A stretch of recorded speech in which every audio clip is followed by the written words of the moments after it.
She was dragged into the Comanche camp as a captive, the sole survivor of a bloody massacre. But no one, not even the chief who ordered her taken, could have predicted what would happen when she crossed paths with his paralyzed son. Their bond would ignite a fire that threatened to burn their entire world to the ground.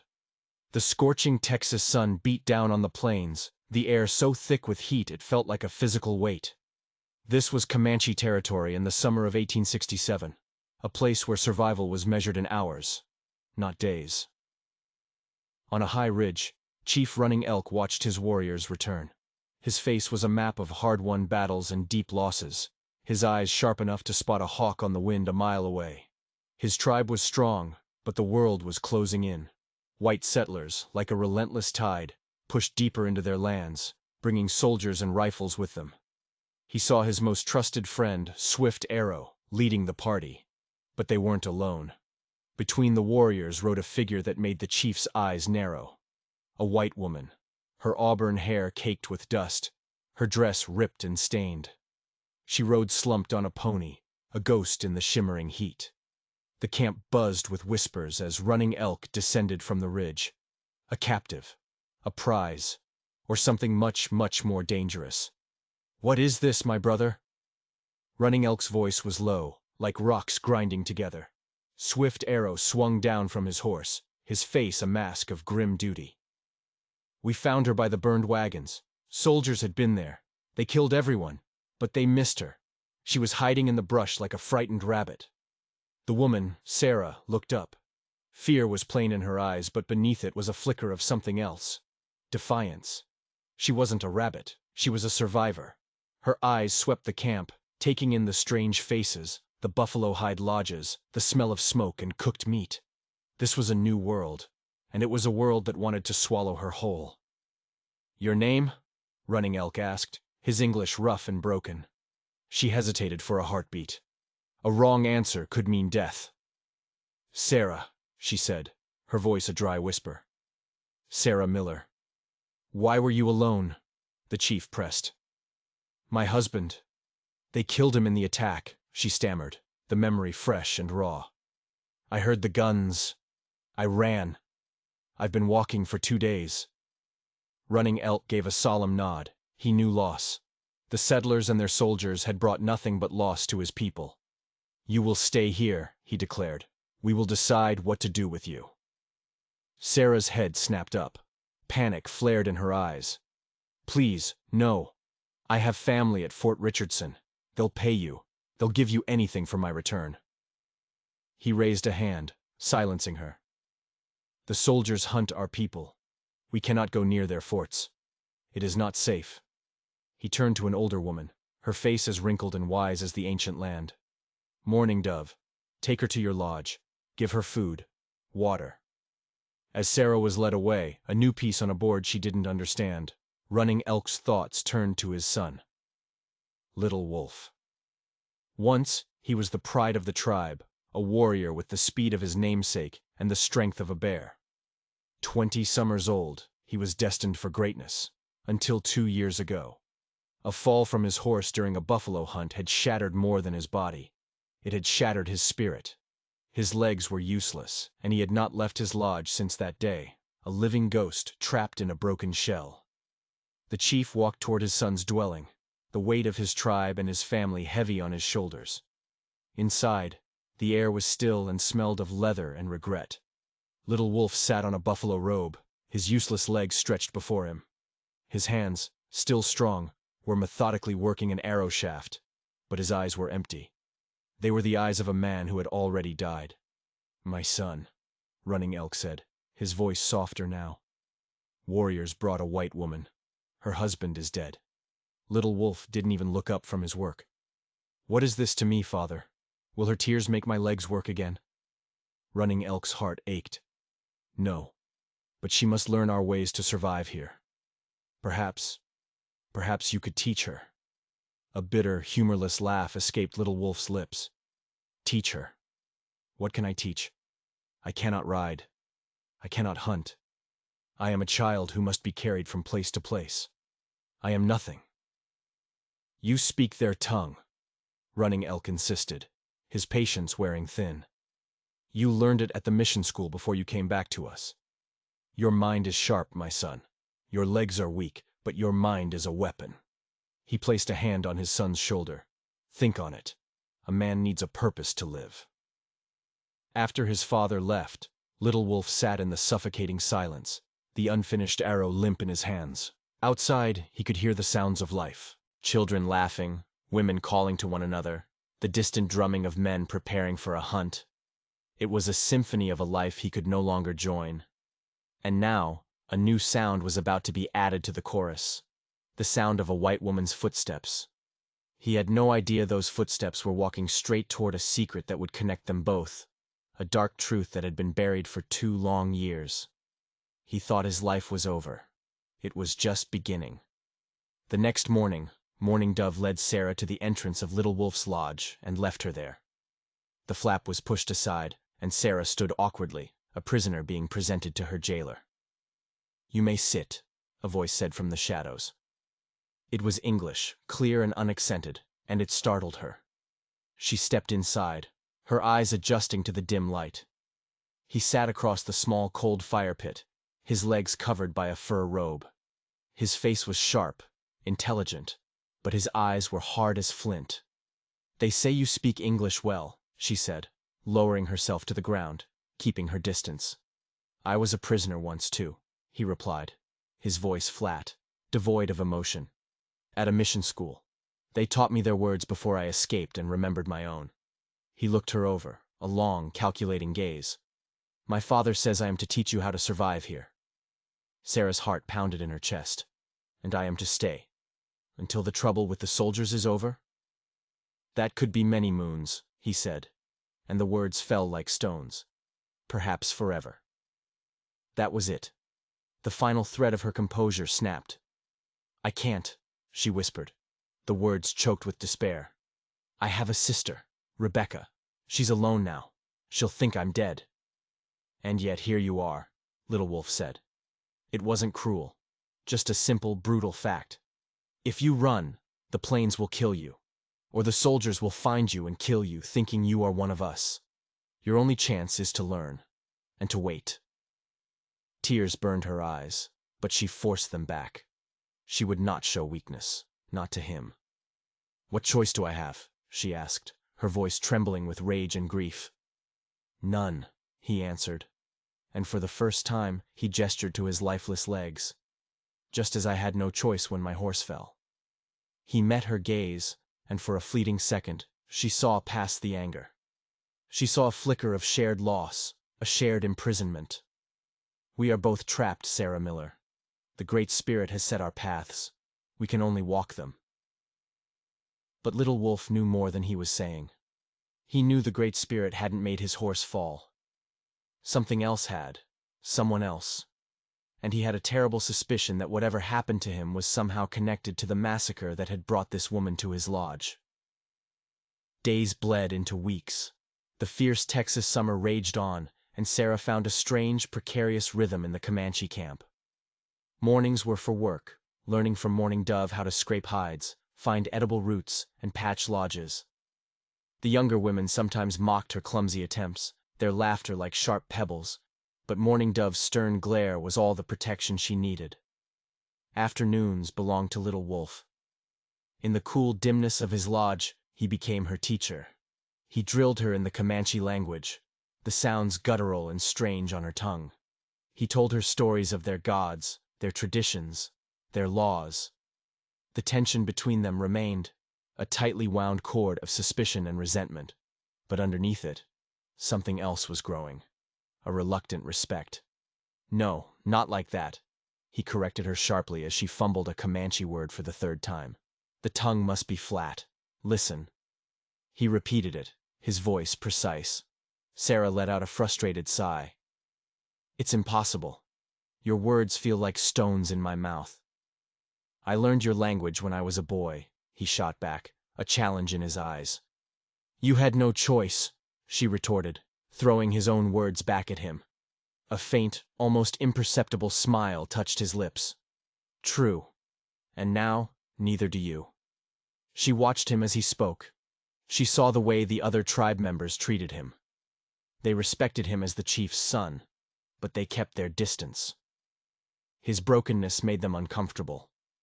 It was a constant, visible reminder of failure, of weakness. But she also saw the power in his hands as he fletched arrows with meticulous skill, his fingers nimble and sure. She saw the intelligence in his dark eyes, an intelligence that was constantly observing, analyzing, searching. "Your father was here this morning," she said, changing the subject. "He looks worried." Little Wolf's expression went cold again. "My father sees only shadows. He thinks I have given up." "Have you?" she asked, her voice softer than she intended. His eyes flashed with a sudden hot anger. "Would you not? If your legs were stolen from you, I was to be a warrior, a leader. Now I am a burden they must haul from place to place." "You're not a burden," Sarah said quietly, surprising herself with the conviction in her voice. "You're a teacher.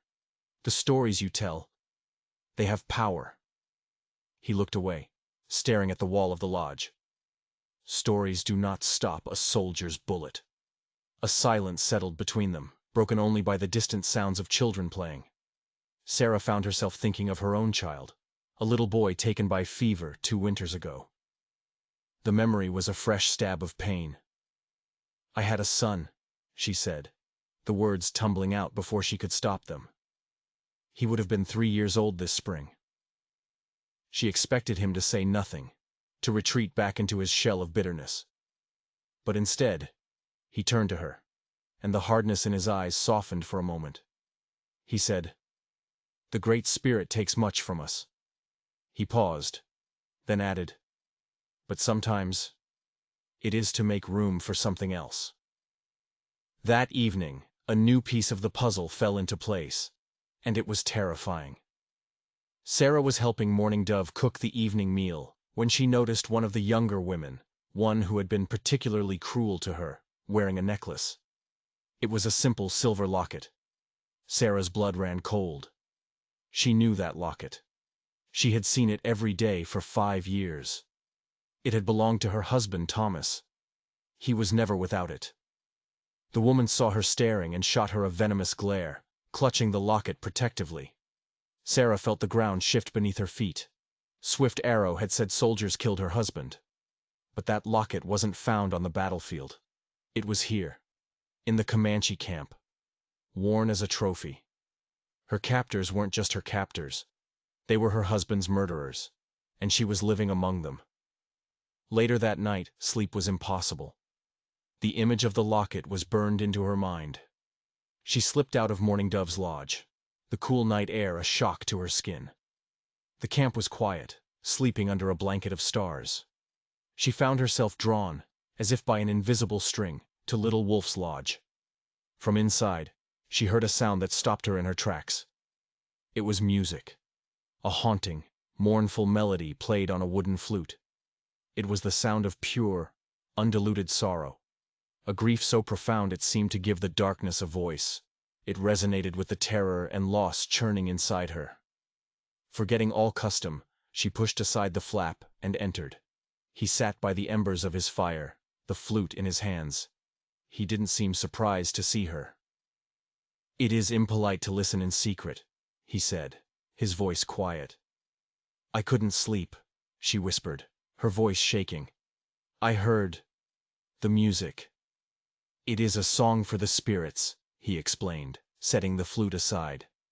"I used to play it before a hunt, to ask for their blessing. Now, it just passes the time." "It's beautiful," she said, and she meant it. "Sit," he offered. "The night is long for both of us." She sat across from him, the dying fire casting long, dancing shadows on the lodge walls. She had to know. She had to ask, even if it meant her death. "The day I was brought here," she began, her heart hammering against her ribs, "Swift Arrow said it was soldiers who attacked my wagon." Little Wolf was very still. He watched her, his eyes unreadable in the gloom. "That is what he told my father." "He lied," she said, the words barely a whisper. She told him about the locket. She described it in perfect detail. right down to the small dent on the back where it had once stopped a piece of shrapnel. As she spoke, she saw a dangerous light kindle in Little Wolf's eyes. It was not anger. It was confirmation. When she finished, he was silent for a long time. The only sound was the crackle of the embers. "The day I fell," he said finally, his voice low and intense. "My horse was one of the fastest in the tribe. It was sure-footed. It knew the hunting grounds better than I did. Horses like that do not simply fall." Sarah held her breath. "Swift Arrow was riding behind me," Little Wolf continued. "He was the first one to reach me. He said my horse stepped in a prairie dog hole. But I remember, just before the fall, I remember the sound of a bowstring being drawn." A cold dread washed over Sarah. It was a conspiracy. A dark secret that connected a paralyzed warrior and a murdered settler. "He wants to be chief," Little Wolf said, his voice laced with venom. "My father is old. I was his chosen successor. With me out of the way." He didn't need to finish. They were both trapped in the same web, spun by the same spider. Swift Arrow hadn't just taken her freedom. He'd murdered her husband. He hadn't just been a witness to Little Wolf's accident. He had caused it. "He is a snake," Sarah whispered, "and we are living in his nest." Little Wolf met her gaze across the fire, and in that moment, everything changed. They were no longer captive and captor. They were allies. "A snake can be killed," he said, his voice as cold and sharp as a flint knife. "But first, you must draw it out of its hole." Their secret alliance was forged in the dead of night, a fragile trust built on shared danger.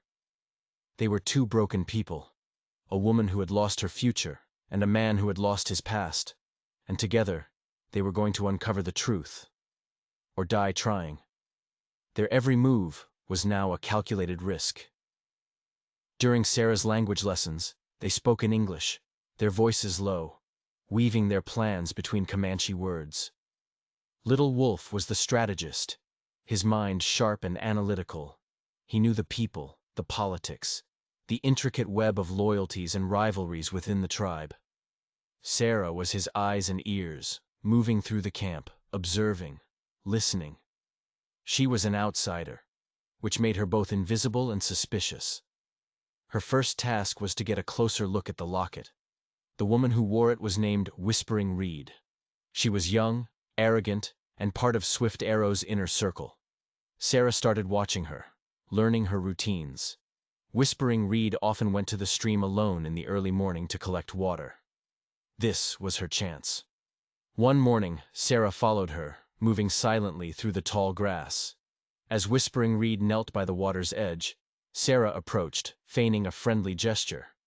"That is a beautiful necklace," she said in her still clumsy Comanche, pointing to the locket. Whispering Reed sneered, her hand immediately going to cover it. "It was a gift, from a great warrior." "It is very unique," Sarah pressed, trying to see the back. "Swift Arrow gave it to me," the woman boasted, puffing out her chest. "He took it from the white man he killed himself. He is strong. He will be our new chief soon." The confession was so blatant, so proud, it stole Sarah's breath. It was the proof they needed. But it was just her word against a warrior's. It wasn't enough. She backed away slowly, her mind racing. She had the truth, but the truth was a dangerous weapon. If she used it carelessly, it would be her own throat it slit. When she told Little Wolf, his knuckles were white as he gripped the sides of his cot. "She is a fool," he hissed, "but a fool who is loyal to him. We need more. We need something that even my father cannot deny." Their investigation became more perilous. Swift Arrow sensed a change. He saw the long conversations between the white woman and the chief's crippled son.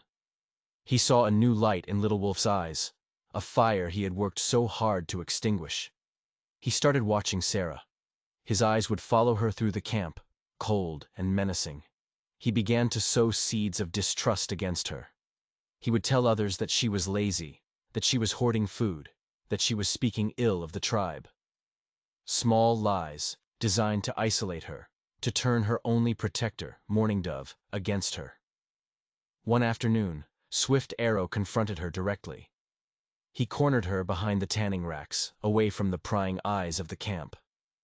"The chief's son finds you interesting," he said, his voice a low snarl. "What secrets do you whisper to him in your own tongue?" "He is my teacher," Sarah said, her heart pounding. She refused to look away, refused to show fear. "He is a broken man," Swift Arrow sneered. "He fills your head with stories because it is all he has left. But you would be wise to remember who brought you here, who keeps you safe." It was a threat, veiled but unmistakable. He was reminding her that he held her life in his hands. That night, she told Little Wolf about the encounter. "He is testing you," Little Wolf said. "He is trying to frighten you into making a mistake. We must be more careful." A few days later, disaster struck. The tribe's winter food stores, carefully preserved meat and dried berries, were found raided. A significant portion was gone, scattered and spoiled by animals. It was a catastrophe that threatened their survival in the coming cold months. Immediately, Swift Arrow pointed the finger of blame. "It was the white woman," he declared to the Council of Elders. "I have seen her near the stores at night. She is a spy for the soldiers. She is trying to weaken us from within." The tribe was in an uproar. Fear and anger turned on Sarah. She was dragged before Running Elk. The faces that had begun to show her kindness now twisted with suspicion. "I did not do this," she pleaded, looking from the chief to Mourning Dove, whose face was a mask of confusion and doubt. "Swift Arrow lies." "And why would he lie?" Running Elk demanded, his voice heavy with disappointment. "You are the outsider. He is a trusted warrior." Little Wolf had himself carried to the council. From his seat on the ground, his voice rang out with an authority no one had heard in 2 years. "Swift Arrow is ambitious," he said, his eyes locked on his rival. "He sees this woman as a threat because she spends her time with me. He fears what I might be telling her, what I might remember." Swift Arrow laughed. "Remember? You remember nothing but bitterness, Little Wolf. Your mind is as crippled as your legs." But Little Wolf had set a trap. "I remember that you, Swift Arrow, were the one who argued for storing the meat in the old caves, saying they were drier. The elders wanted the high racks, as we always do. The caves, as you know, are easily found by wolves and bears." The other elders murmured in agreement. They remembered the argument. Swift Arrow's face tightened. "I was only trying to protect the meat from the rain." "Or perhaps," Little Wolf countered, his voice like ice, "you were making it easy for someone to destroy it. Someone who wanted to create chaos. Someone who wanted to blame an innocent woman to get rid of her." He hadn't proven Sarah's innocence, but he had planted a seed of doubt. Running Elk, caught between his trusted friend and his son, declared that Sarah would be confined to Mourning Dove's lodge until the truth was found. She was a prisoner once again, but now the stakes were higher. Swift Arrow had shown his hand. He was willing to starve his own people to achieve his goals. He was more ruthless than they had ever imagined. And as Sarah sat in the lodge, listening to the angry whispers outside, she knew that their time was running out. They had to expose him, and they had to do it before he decided that a dead woman could cause no more trouble. The camp was on edge. The loss of the food stores had cast a long shadow of fear over the tribe. Every glance Sarah received was filled with suspicion. Even Mourning Dove was distant, her kindness replaced by a worried silence. Sarah was trapped, unable to move freely, unable to help Little Wolf gather more proof. Swift Arrow was winning. He moved through the camp with a new confidence, consolidating his power, whispering poison into the ears of the other warriors. He spoke of Running Elk's age, of his softness in dealing with the white woman, of his crippled son's strange influence. He was preparing the ground for a coup. In the confines of the lodge, Sarah felt despair creeping in. But Little Wolf did not give up. He began to use his own network of whispers. He sent a young boy, one who still looked up to him as a fallen hero, with messages to the few elders he knew were wary of Swift Arrow's ambition. He asked them to watch, to listen, to remember every lie, every boast Swift Arrow had ever made. One evening, the boy returned with a piece of information that changed everything. Swift Arrow had been seen riding out alone, heading east, toward the lands of their sworn enemies, the Kiowa. He had been carrying gifts. It made no sense. The Comanche and the Kiowa had been at war for generations. To meet with them in secret was an act of treason. "He is not just trying to seize power," Little Wolf said when Sarah was brought to him under guard for her nightly lesson. "He is making an alliance. He plans to use the Kiowa warriors to help him take control of our tribe." The scale of his betrayal was breathtaking. He would invite their enemies into their camp, leading to a bloodbath, just to sit in his father's place. "But what does he offer them?" Sarah asked. "Land," Little Wolf said, his face grim. "Hunting grounds. He would give away the very soul of our people for a taste of power." A few days later, a hunting party returned to camp, their faces pale with shock. They brought news that made the blood run cold. Soldiers. A large column, moving steadily toward their hunting grounds. The camp erupted in panic. This was the moment they had dreaded. Running Elk called an immediate council. The elders gathered, their faces etched with worry. Swift Arrow stood before them, his voice ringing with false confidence. "We must strike them now," he urged, "before they find our camp. I will lead the warriors. We will ambush them in the narrow canyon to the south." It was a bold plan, a risky plan. Running Elk hesitated. "An ambush is dangerous. Many will die." "It is better to die as warriors than to be slaughtered in our sleep," Swift Arrow countered, and many of the younger warriors shouted in agreement. But Little Wolf, watching from the edge of the circle, saw the trap. The canyon to the south was a death trap. It had steep walls and no easy escape. To fight there would be suicide. "No," Little Wolf called out. His voice was not loud, but it cut through the noise. All eyes turned to him. "The soldiers know about the canyon. They have used it before. They will be waiting for us." "And how would you know this?" Swift Arrow sneered. "Have you been speaking to the spirits in your dreams?" "I know this because it is exactly what an enemy would want us to do," Little Wolf said, his gaze unwavering. "It is the plan of a traitor." He looked directly at Swift Arrow. "You want our warriors to ride into that canyon. You want them to be wiped out. Then, when our camp is undefended, your Kiowa friends will arrive. You will blame the massacre on my father's weakness, and you will present yourself as the new chief, the one with powerful new allies."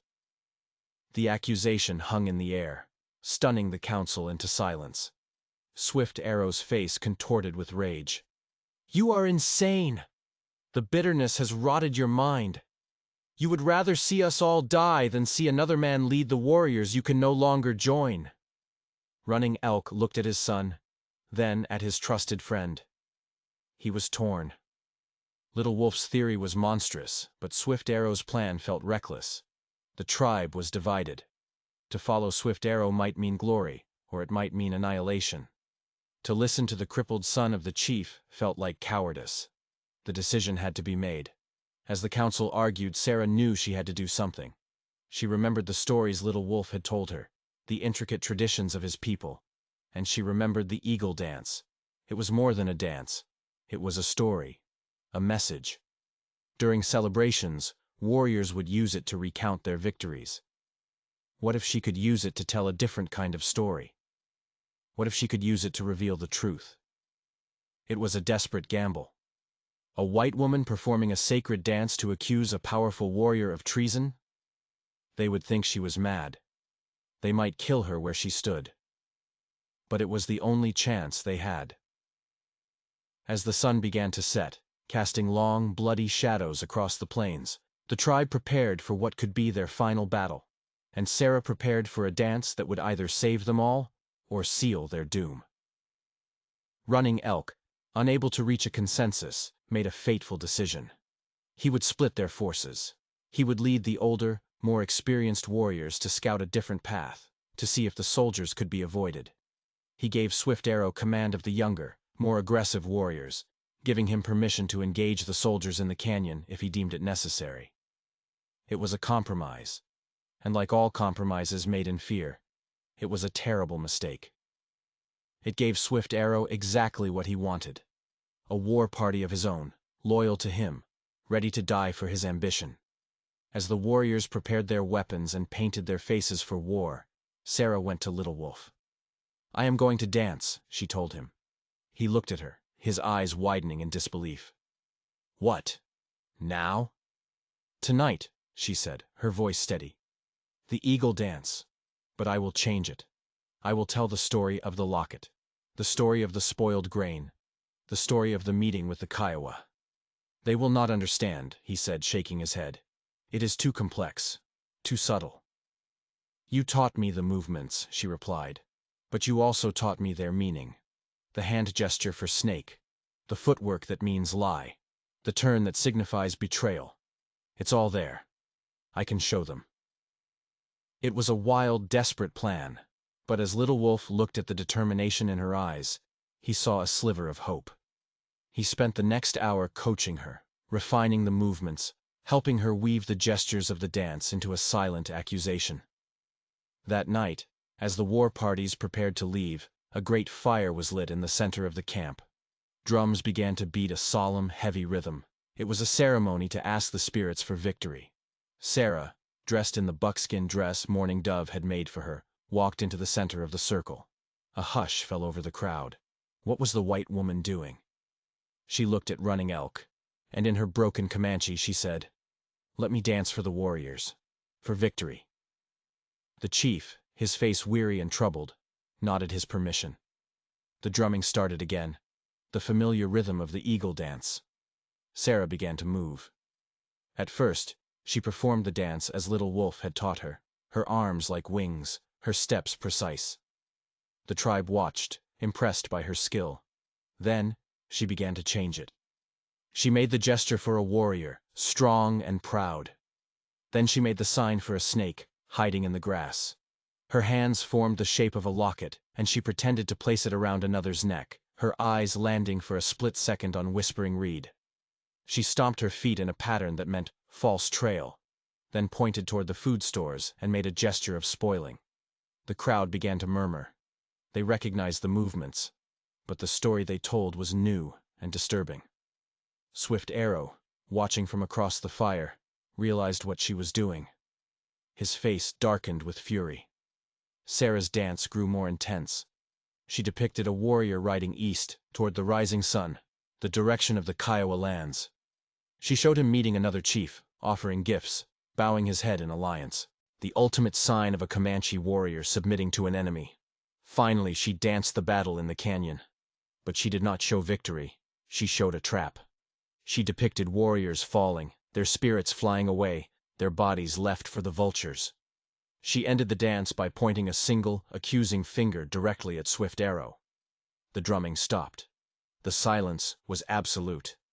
Every eye in the camp was now on Swift Arrow. His face was a mask of pure hatred. "She is a witch!" he roared, drawing his knife. "She fills your heads with lies and black magic. She has cursed us!" He lunged toward her, his blade flashing in the firelight, but before he could reach her, two of Running Elk's oldest warriors stepped in his path. Their spears crossed, blocking him. They had served the chief for 40 years. They were not loyal to Swift Arrow. They were loyal to the tribe, and they had understood the dance. "There is truth in what she showed," one of them said, his voice a low growl. Running Elk stood up, his face grim. The dance had been a message he could not ignore. "Before my warriors ride to their deaths," he said, his voice booming across the silent camp, "we will have the truth." At that very moment, a scout came galloping into the camp, his horse lathered in sweat. He nearly fell from its back as he shouted, "Chief! The soldiers are not in the canyon! They are marching north! The canyon is empty! It was a false report!" The camp gasped. Little Wolf had been right. It was a trap. But the scout wasn't finished. "And there is more!" he cried. "A party of Kiowa warriors waits just beyond the ridge. They are waiting for a signal." The betrayal was now laid bare for all to see. Swift Arrow was cornered. His lies had unraveled. With a scream of rage, he tried to fight his way past the guards, to escape into the darkness. But the warriors of the tribe, his own men, the ones he was about to lead into a slaughter, surrounded him. They saw him not as a leader, but as a traitor who would have sold their lives for his own ambition. They closed in, their faces hard with a cold, brutal justice.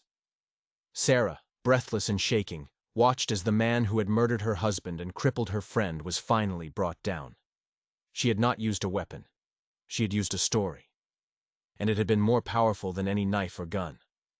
The chaos of Swift Arrow's capture gave way to a grim reckoning.